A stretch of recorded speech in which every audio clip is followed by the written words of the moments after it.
Hey, Homeworthy, I'm Lewis. Thank you so much for coming to my home in West Palm Beach. Come on in, let me show you around.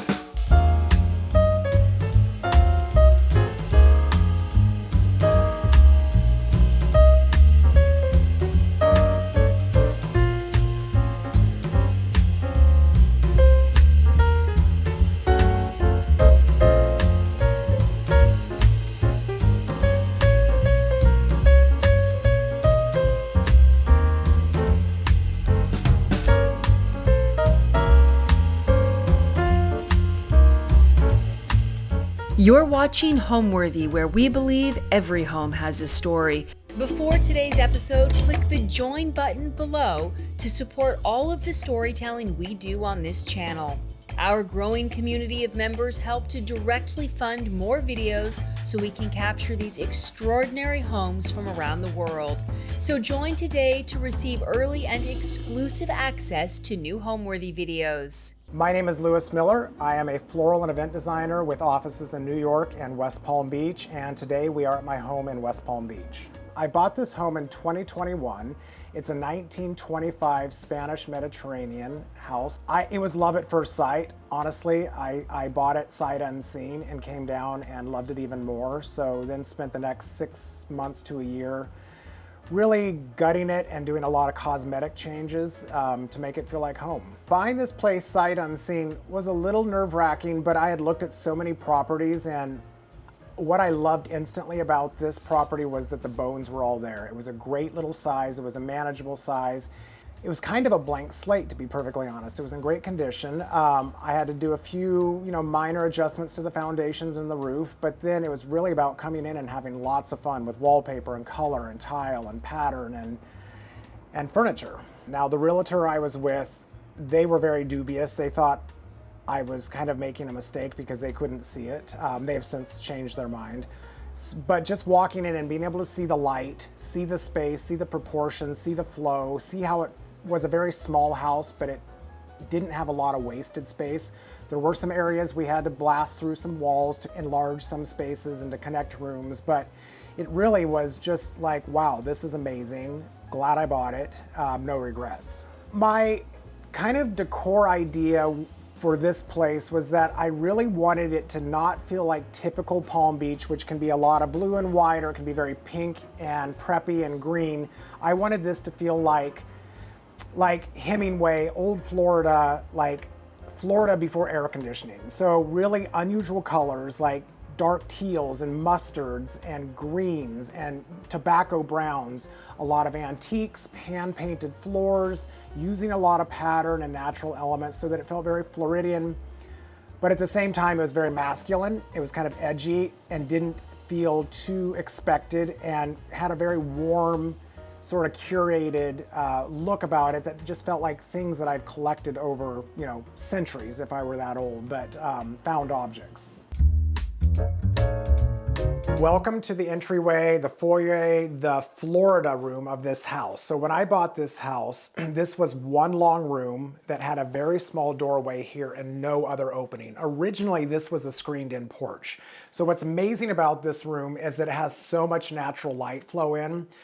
My original inspiration and my hope was to have this whole room paneled in antique Pecky cypress wood panels, but that is so exorbitantly expensive that we had to settle for wallpaper, but I think it was not much of a settle because I'm really excited. We found this faux bois wallpaper by Martin Lawrence Bulliard, which is a beautiful mustard color, and this fell right into the color scheme I wanted in this house. I really want to embrace these sort of deep, old Florida colors, but unusual colors. So you're going to get turquoises and blues and peach and mustard all in one room. This Kaleem I actually found on Cherish. It ties all the colors in. This amazing bench I brought from my house upstate, covered in a Carolina Irving fabric. My two prized possessions are these little lamps here. These are Madeleine Castaigne lamps that I bought in Paris 2.5 years ago, and they're in perfect condition. I love how the bright turquoisey, tealy blue goes against the mustard. And then of course at the end here, it's Florida, it's an entryway. We have this fun rattan bar. So I like having some of these nods to Florida and Palm Beach, like the rattan and the caning. Without going too heavy into it, it's a great little room all by itself. When guests come, a lot of people, we just have a hard time actually getting them out of this room and into the rest of the house. This room is quite narrow, and it was a little bit perplexing, like how do you actually furnish a room like this? Because it's really not wide enough for big furniture, so that's why we chose to have this bar at the end of the room, which is adjacent to the dining room, so that works perfectly. I wanted a console here so that I can have lamps, have lighting, have a place to put keys, dog leashes and stuff, and then the bench was a natural choice because you sit down, you put your shoes on, you put packages there. So while this room is narrow, it's very functional, and it's kind of broken down into three little individual spaces in one cohesive space. One thing I want to point out, the door, again, I really wanted a very expensive antique door. They just weren't available. So I found this amazing faux painter down here who did all of this wood paneling. This is all painted on. So this is hand painted, faux painted. The floors were stripped down, so they're just a pickled Florida pine. And then this leads right into the living room, which originally this had a very narrow door, but I opened this up so that this room has much more light. Come on with me to the living room and let me show you this space. This living room was originally the dining room. For some reason, it's the biggest room in the house, so I'm not sure why. And there was actually a door that connected to the kitchen there. We closed in this door, we made this door larger, and we put in all the bookcases so that it's surrounded by books. It's a library, living room, it's very cozy. The walls are painted this deep, intense, tealy green blue. The floors have been hand painted by Mary Mead from Atlanta. They're done in this geometrical tobacco stained pattern with the natural rush rug. These two chairs here I found locally. They're antique French armchairs, club chairs, so I love them because they're a little tattered, they're a little worn. The dogs love them. This sofa here, it's a down sofa. The dogs love it, as you can see. This is from Howe, London, one of my very favorite furniture makers on Pimlico Road.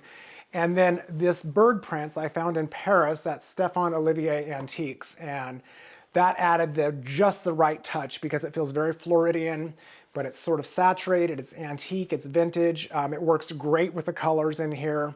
I love having plants in here, whether they're bromeliads or unusual specimen orchids. And again, like a little bit of flowers every now and then, like these sweet peas. We have a cute little window seat over here that is covered in this hydrangea print that matches the shades, and the wall sconces all have rattan shades. This is a great room, so I can't imagine it being a dining room.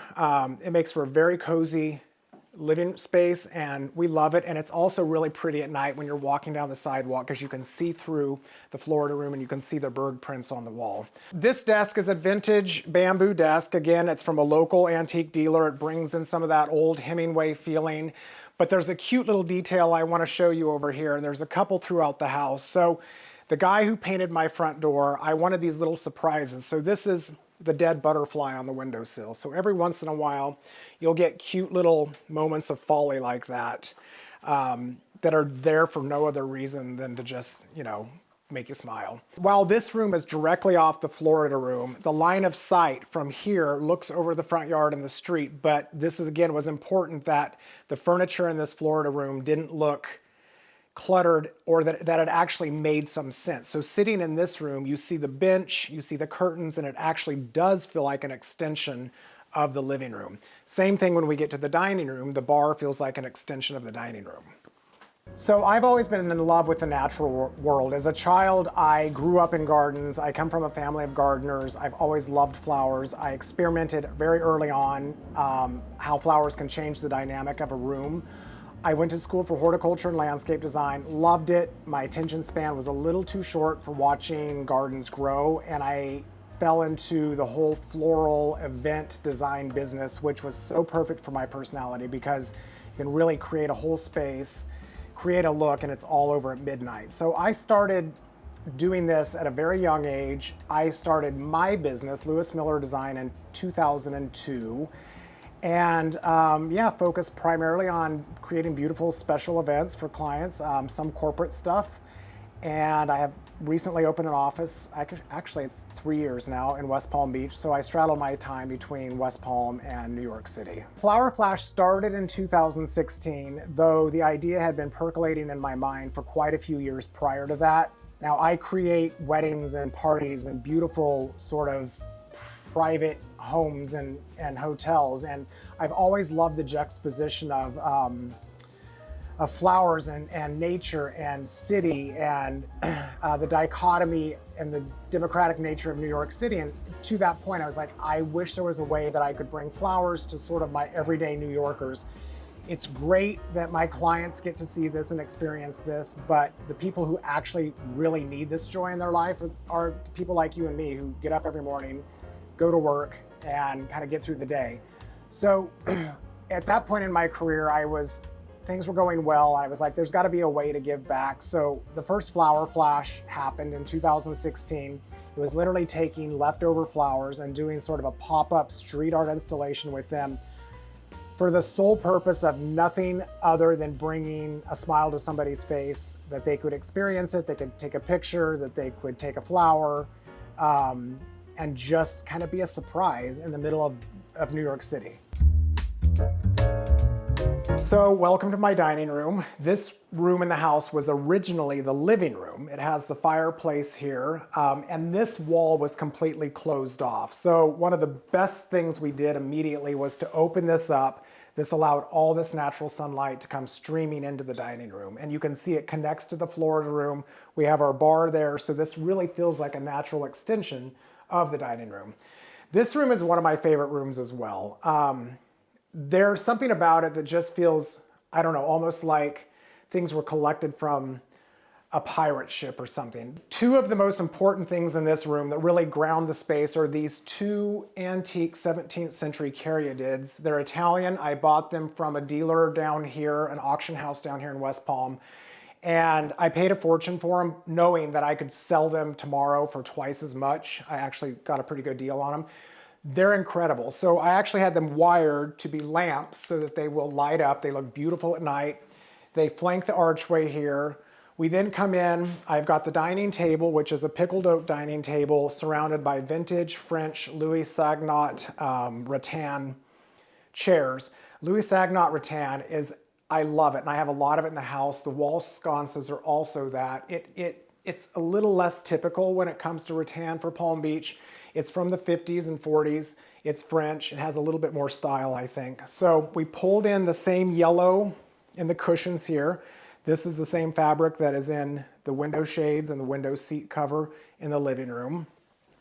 We had this fireplace here that we inherited and could not find an antique fireplace surround that fit right or was somewhat affordable, so we kept this and had the faux painter do very exaggerated faux bois wood on this in this kind of rich mustard color. And then this amazing tile, tobacco stained Portuguese tile, which picks up the floor pattern. The walls are wallpapered. I use a lot of wallpaper in the house. We actually turned the pattern sideways for this wallpaper so that it felt more like a basket weave as opposed to going up and down. We thought it looked a little dizzying, so I actually prefer it this way because it has this kind of tendency to look like a basket weave. And then trimmed everything in this room out in the same green blue that the library living room is painted in. This pink chest is a piece I've had for years. I love, love, love the color. It's an early American blanket chest. I think the peach against the mustard, the blue-green, and the browns is really amazing. It has this old captain's lamp on it. This thing stays on 24/7, so there's always a nightlight in here. And then on this wall, I have this big crane print. When you have a big wall like this, it's hard to figure out what to put on a space like this, and I didn't want a lot of little things since I already had the birds over the sofa. I didn't want everything to be a bunch of small prints, so I found this locally.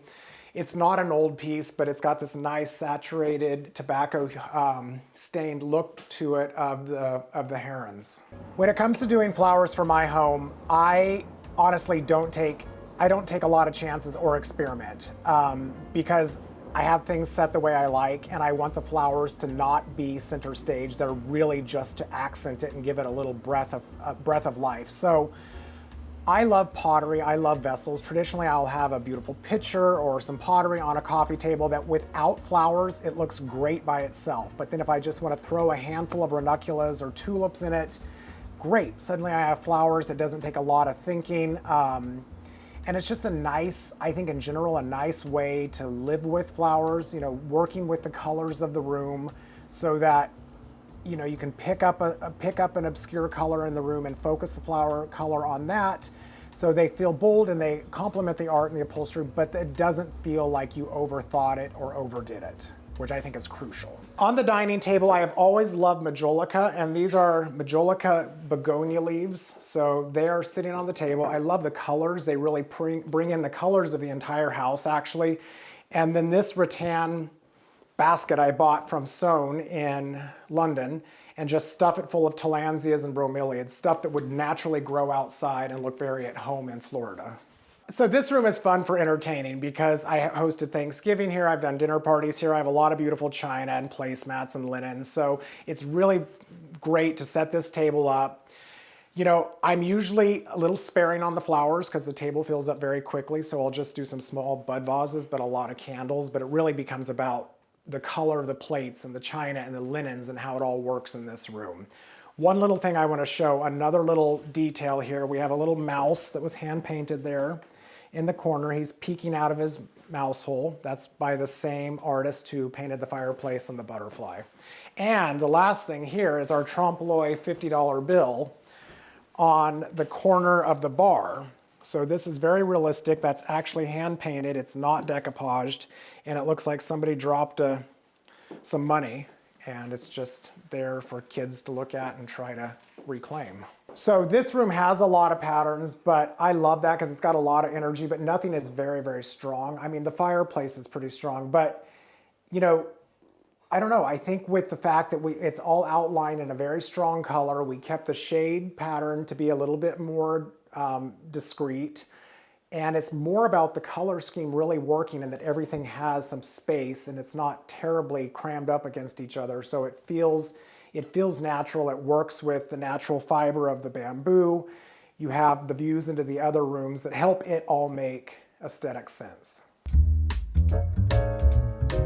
Okay, welcome to the family room. So this is where we spend most of our evenings. It's right off the kitchen.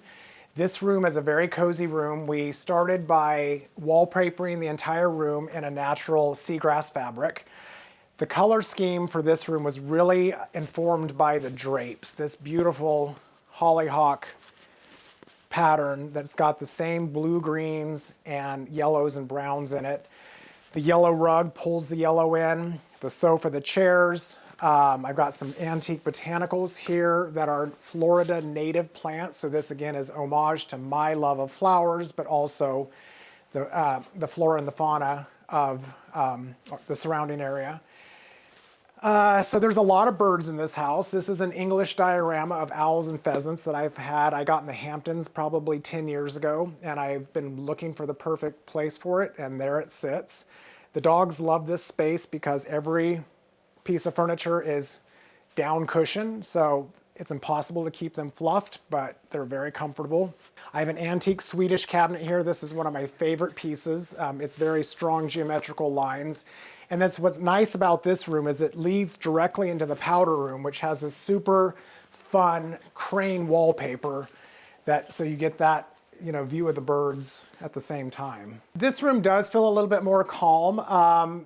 The dining room, has a lot more pattern going on. This to me is kind of Florida meets English countryside. So there is a lot of English pieces in this room, from the sofa to the chairs to the fabric lampshades. The fabric's English. The bird diorama is English. So this is kind of my comfortable space that is a nod to my love of all things England.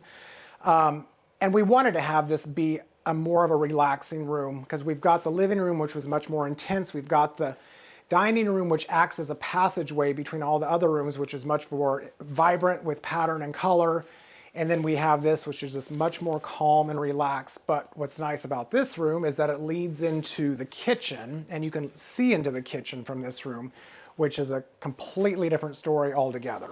let's head into one of my very favorite rooms in the house, my kitchen. So what do I love most about this home? It's quiet, unlike my New York apartment. We sleep really well here.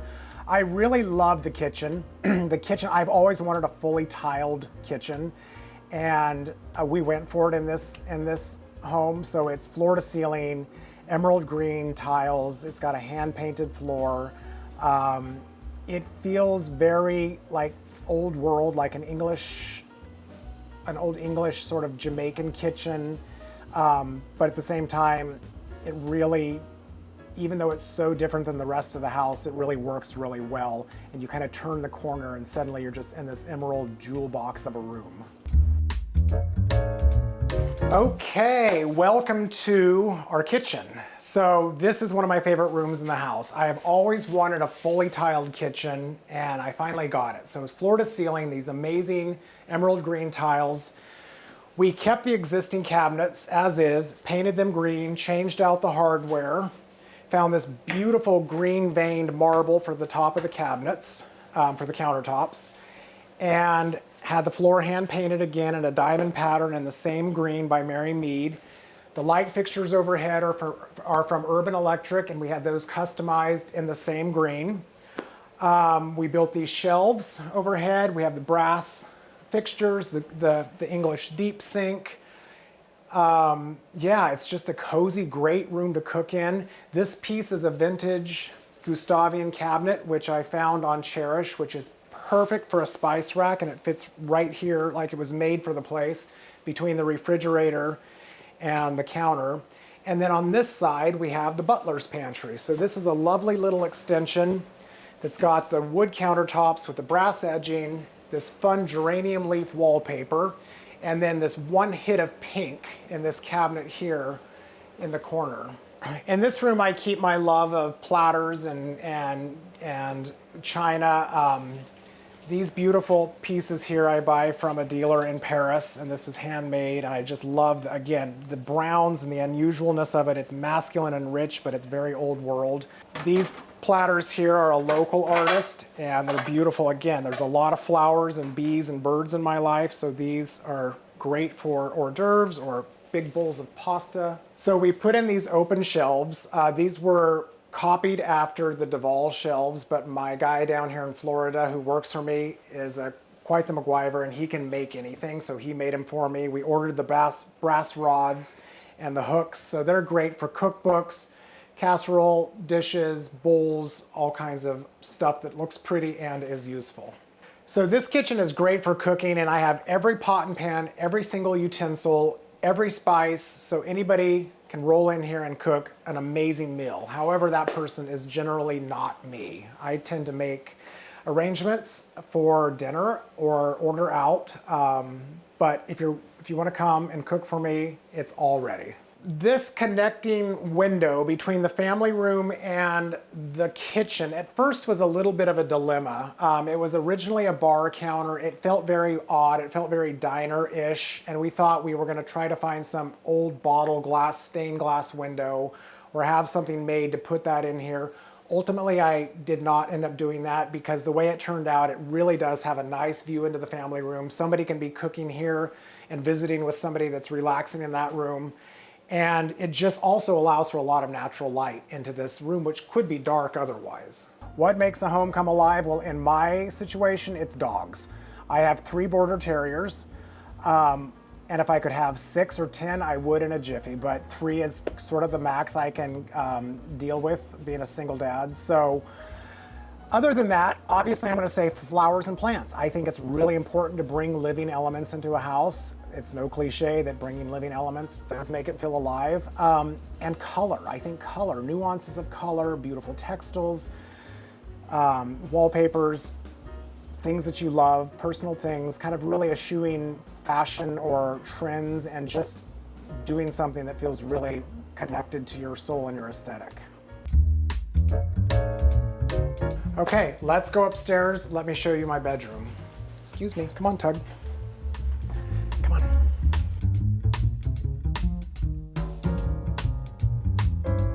Okay, welcome to my bedroom. So this room, Originally had a big closet, which we ripped it out so there was a larger space to create a little bit of a seating area. We moved the bathroom door over so that there was actually a proper wall for the bed.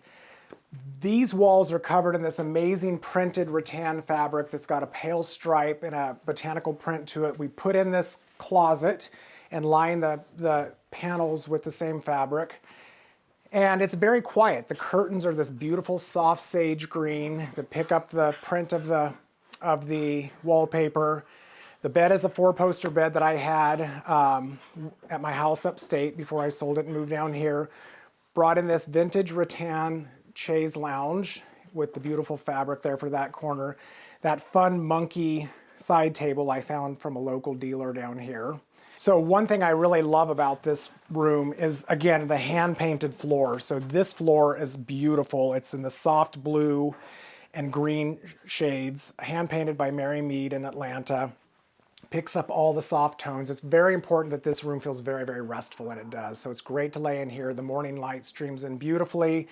The bed looks great right now and very crisp, but there are 3 dogs that sleep with me, so it doesn't always stay like that. But this is just nice, classic Pratisi bed linens. These lamps I bought from a local auction house, and they just give a nice glow to the room with their silk shades. One of the best things about this house was the bathrooms needed very little work. Now, we did have to move the door and put in a sliding door, and I put in this vanity. But the tile was all original to the house. We painted it the same soft green as the trim of the bedroom. This big deep tub was here, so this room was really pretty much ready to go. Okay, let me take you to the dressing room next. I love this room. This was originally a bedroom, but I decided since I would prefer my guests to stay outside in one of the back cottages that I not have guests stay in the house, that I would have to turn this into a dressing room. So we put in these cabinets that are lined with the caning on the 4 corners. It's a great space. It's got a lot of storage. It's got a lot of natural light. It's a great place to just read, to get dressed, to prepare for the day, for packing your bags for trips.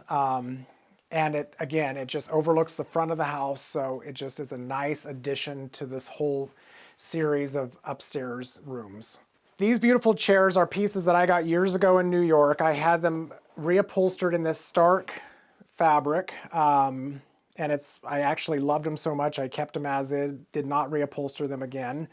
They work great in here. It's a perfect spot to read a book, put on your shoes, put the dog collars on, whatever needs to happen. This lamp here is a vintage French piece. It is by Audemars Manet, I believe is his name, and I bought this locally. This is one of my favorite pieces in the house. It's probably from 1960s. It's all made out of sculpted rope with this green glass orb in the middle and the natural burlap lampshade.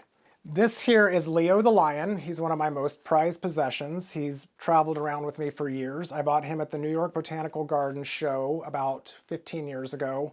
He is one of the few pieces I would actually grab and run out with if the house were on fire, besides the dogs. So come with me to the greatest part of the whole house, the outdoor terrace. My approach to floral design and how I design this home or an apartment in New York or my house that I had upstate, they're very similar. I really want to go for something that feels relaxed, that every piece in the house could actually be a conversation piece, but nothing fights. So it feels very curated. There's a lot of interesting things. There's old things, there's new things, there's layers. Layers is a very important word in all of my projects, whether it's a wedding, whether it's a birthday party, whether it's a home. And so that you can be in the environment, and there's a lot of moments of discovery. So as you look around, you notice, details that you didn't necessarily see at first, but nothing is overwhelming. Welcome to my outdoor terrace. This space is such a little treat. It's on the 2nd floor. It overlooks the backyard. The best thing about this house, next to the bathrooms not needing work, was this tile that was already here. So I did not put this tile in. This tile was already existing. We just worked with it, created this wonderful outdoor room with a dining table, with seating area, found this vintage Maguire rattan chaise lounge set, and had these cushions custom made in the mattress style. And it's just a beautiful area to have cocktails, to have coffee in the morning, to visit with friends, to cuddle with the dogs, read a book. It's so relaxing. It gets a nice breeze up here. Or have dinner parties. It's a great place for dinner parties. So this piece behind me, as an ode to my love of all things English and the English countryside, is a dovecote. So these were created in the Cotswolds, and each one of these little holes is where a dove would go and make a nest. So I found this and brought it in. Thought it worked great there. It's a good conversation piece. This coffee table here was from a dealer down in West Palm Beach. It's this sort of Moroccan style, very large piece. It has the greens and the reds and the blues, picks up beautifully with the tiles existing. So it's a great piece, and it's also nice because of the scale is so large. I don't have to have a lot of little pieces, and it really grounds this end of the space. So over on this end, I put a dining table. This is a great space. It works great as a bar for a cocktail party or for an intimate dinner in the evening. This old wood table, there's nothing precious about it. It survives all the elements, and the older and the more beat up it gets, the better it looks. I found these vintage French bistro chairs that I've surrounded it with. Right now it's got a big old snake plant in the middle, but this has to come off if I'm setting it for dinner. But it's a nice cozy area to have a dining this area, lounge on the other side, and it really takes, again, a big space and breaks it into smaller usable rooms. What does the word home mean to me? Well, let's just put it this way. There's a famous expression that says, go big or go home, and I like to turn that around and say, why go big when I can go home? Home is very important to me. Home, my dogs, my relationships, like this is literally where my life is grounded. This is where I want to be. I can work here, I can sleep here, I can entertain here, I can have friends over. It's just, I can't express enough how important it is to invest in your living situation. It literally trickles down, not even trickles, it gushes down into the rest of your life, and just keeps you grounded.